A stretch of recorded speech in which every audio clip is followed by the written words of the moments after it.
今天我们就来聊一聊，怎么样做到行业的领袖。前一段时间呢，跟同学在朋友的会所那里聚会完呢，我们就在那里唱卡拉 OK。同学唱了这一首《海阔天空》，深深的震撼到了我。真天我，寒夜里看是飄過。这首歌我就諗叫了讓我想起在地球另一端的一位已故的南非總統曼德拉。曼德拉出生在1918年7月18日，他的曾祖父是当地部落的国王，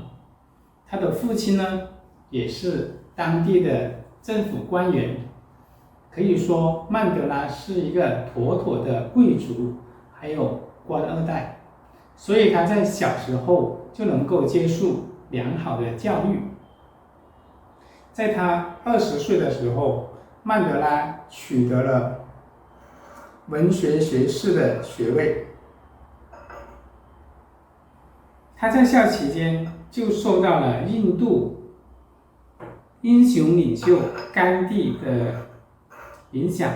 印度的甘地是主张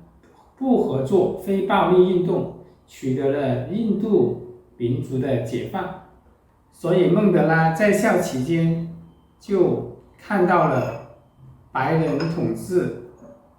下的南非对黑人的种族歧视，于是在曼德拉的心中就产下了一种追求平等的这个种子。在他毕业以后，曼德拉找到了一份律师事务所的文字工作。在这个过程中，曼德拉接触到南非非洲人国民大会，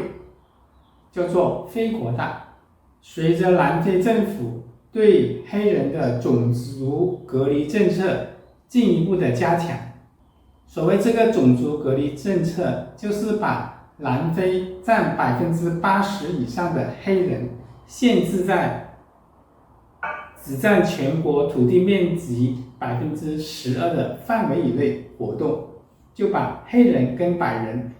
分开来治理，分开来统治。而且黑人占的位置、占的地方是非常小的，只有这个国家的12%的土地。这个政策就引起了黑人的极大的不满。曼德拉也开始从这个非暴力、不合作的这种思想，慢慢就意识到了对抗这样的种族隔离政策必须采用暴力的手段。随着曼德拉的名誉、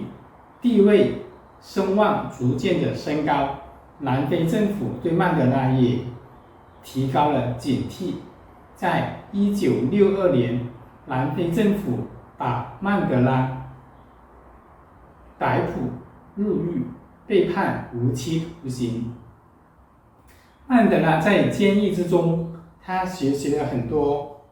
文献，学习了很多革命斗争的经验，同时国际社会上也非常同情南非黑人的处境，国际社会纷纷对南非实行了经济制裁，试图压迫南非政府取消这种不平等的种族隔离政策。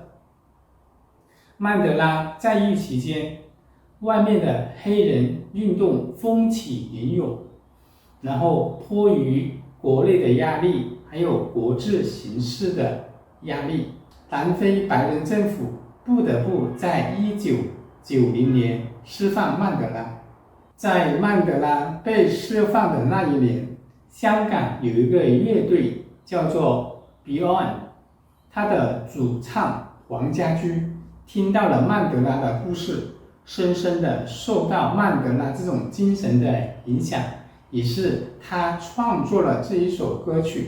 光辉岁月》，其中歌词里面有一句是这么写道：黑色肌肤给他的意义是一生奉献肤色斗争中。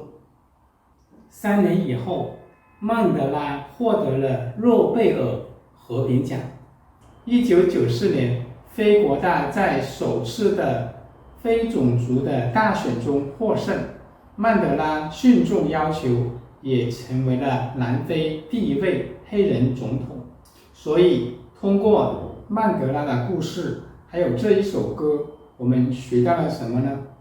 我们想要成为一个行业的领袖，我们必须要有一种坚韧不拔的精神，在一件自己认为是正确的事情上不断的努力，不怕任何艰难困阻。同样，我们作为茶商，也要在我们这个茶叶的领域不断的去坚持自己的初心，